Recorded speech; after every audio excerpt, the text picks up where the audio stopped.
In a hypothetical scenario, would 40,000 of Flare's native token called FLR be considered good?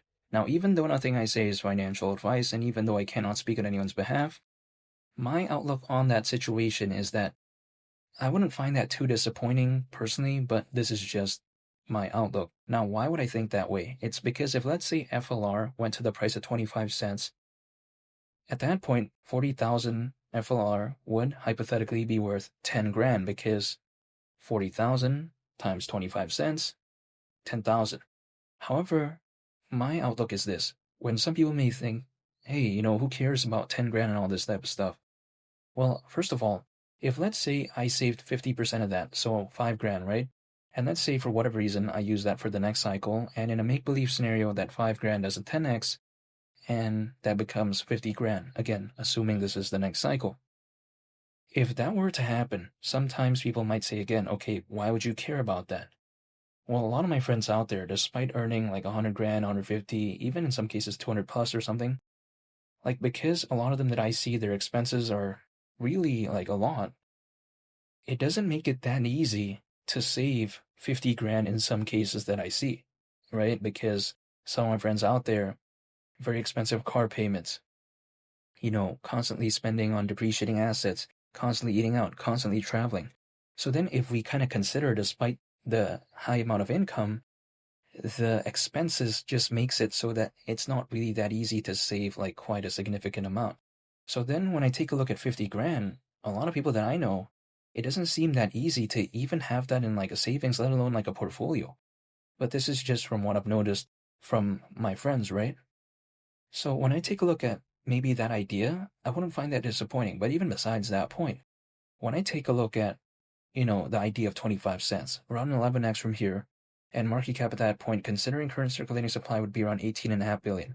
First of all, I don't think this market cap seems that crazy. I mean, we've seen like BNB over 5x that market cap, and that was like back in 2021 as well, So I don't think it's something that outlandish, but even besides that point, when I take a look at around 11x, sometimes people like to say, oh, why would you care about that? Well, it's because if Bitcoin went to 300 grand, that's less than a 3x from here.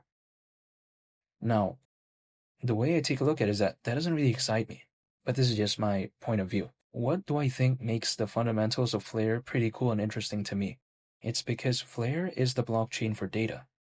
And when I take a look at something like that, people may be thinking, like, okay, why is that even cool or interesting? It's because supposedly, right, it's an EVM, or should I say an Ethereum virtual machine smart contract platform with two data acquisition protocols. The first one is, that I want to talk about at least, is FTSO, Flare Time Series Oracle. And when it comes to oracles, we've kind of seen that formula work pretty good for other projects. Like for instance, we take a look at Chainlink, that's heavily focused on oracles.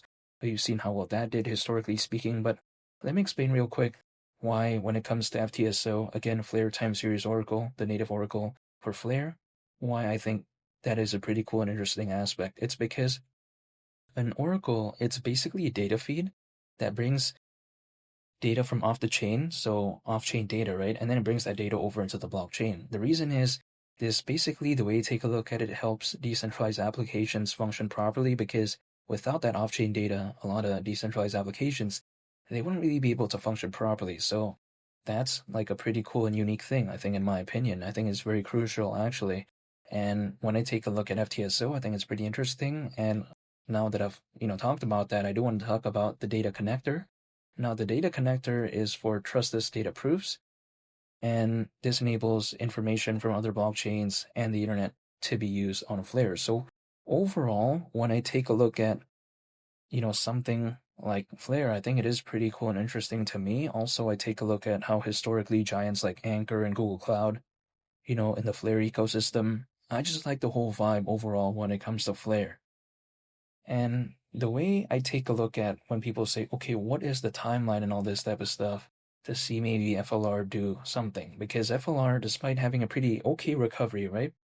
Now it's having a pullback. But to me, it's all about just a waiting game, because whenever FLR does decide to maybe even have that next leg up, it's going to be beyond my control. The only thing I can control is myself, so that's what I'm going to do. Stay patient, dollar cost average, and just wait. That's it. But of course, ultimately, I can take a look at the past and take a look at some clues. I don't think it's necessarily going to be 100%, gonna know what's gonna happen for this cycle, but it's just some clues to me.